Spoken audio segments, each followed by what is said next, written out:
welcome back to Your Hour. I'm here now with Debbie Johnson, and Debbie is a certified hypnotherapist. Among other things, you have a whole bunch of qualifications. I noticed. I didn't know what all those initials meant. Well, I'm a certified hypnotherapist, and I'm also just completing a doctorate program. And okay. So I'm going to be a doctor in about 2 weeks. Oh, very good. In clinical hypnotherapy. Very good. I also have a degree in social work. So. Been a busy woman. Yes, I have.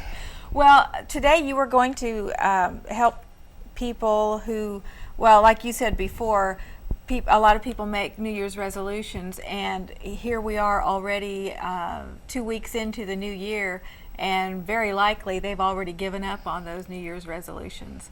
Right. So you have some suggestions on how hypnotherapy can maybe help them achieve those.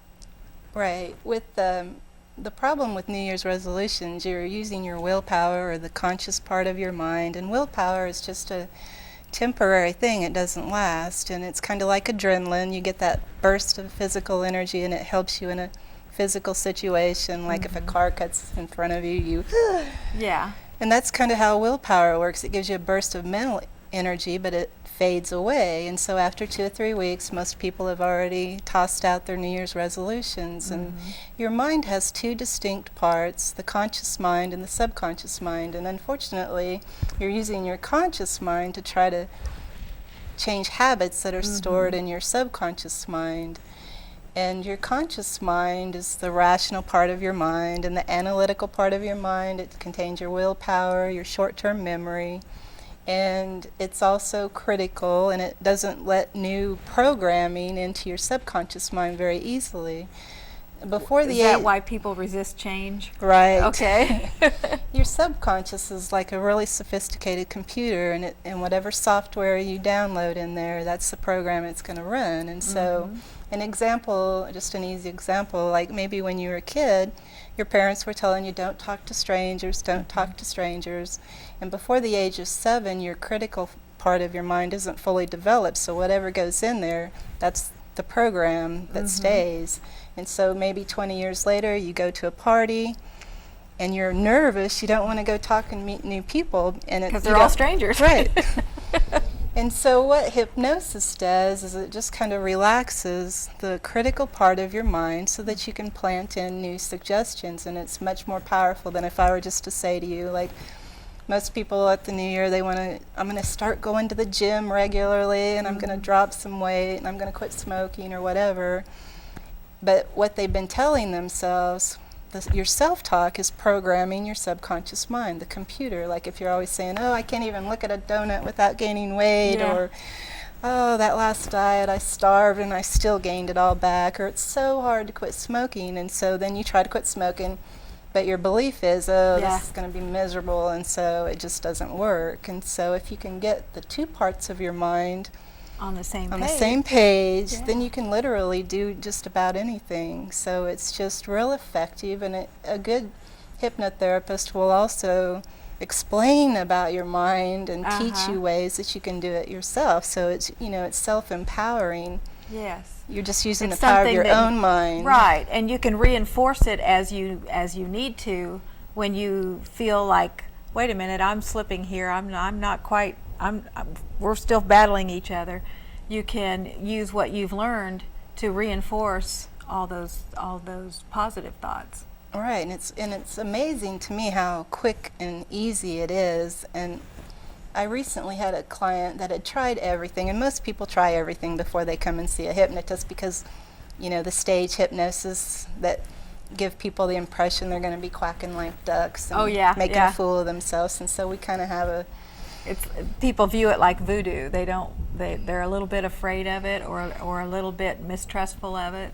So it's usually the last resort. And I had one woman that came, and she was going to do gastric bypass surgery, and she decided to try hypnosis first, and she was really satisfied and so glad that she didn't go through that, because I'm sure that hurts a lot, And it's a pretty traumatic thing on your body to have that, to go under the knife anyway. And it's so much easier to just harness the power of your own mind to create lasting changes. Right, because those changes are going to have to be lasting changes. in order for you to maintain all the positive decisions that you've made and the positive actions that you've taken. If you don't maintain those, then you go back to the old way of doing things, or you go back to the old weight, or you Exactly. the old bad habits.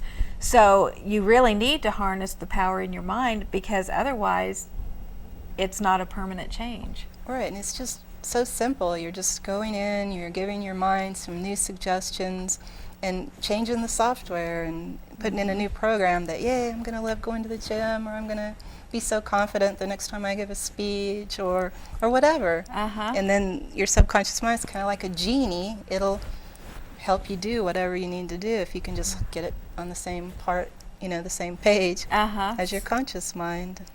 I've always been impressed with the idea of hypnotherapy because of the fact that what you're doing is you're pulling the strength from yourself, from your inner self. You're not relying on drugs. You're not relying on any kind of outside force. You're relying on what you have, your own resources, utilizing your own resources. And in the process of utilizing your own resources, you're actually learning what resources you have. Right, and so then it kind of gives you confidence in your Uh-huh. own self, which is great, and it just builds on it. Once you reach one goal, then you're amazed, and then wow, I'm going to try it on something else, and it's really just a fun thing too, and it's real Uh-huh. relaxing and It's pretty safe. very safe and Yeah. effective. Mm-hmm. Well, I've always been impressed by it, and I strongly recommend it to people who are wanting to affect changes in their lives, because of the fact that it's, to me, it's so simple, because you're relying on yourself only, and all you're really using the hypnosis for is to help train Your mind. retrain your brain, basically, and by not relying on drugs or anything weird or kinky to make these changes, then you have power in your own life to make any change you want to make. Right, and if you're relying on something outside of yourself, what happens when that's over? Like when you quit taking the Exactly. medication, or you go off the diet, and then you're right back to where you were. Or the side effects from medication can cause other problems that you didn't anticipate. So with hypnotherapy, there is no outside interference. You don't have to worry about side effects. There's no harm ever recorded. It's been used for centuries. Yes. I'm very impressed with it, and I really appreciate you taking the time to come and talk to us about it here on your hour. And your office is located very close to here. It's right downtown, right by Douglas and Hydraulic in Wichita. Okay, very good.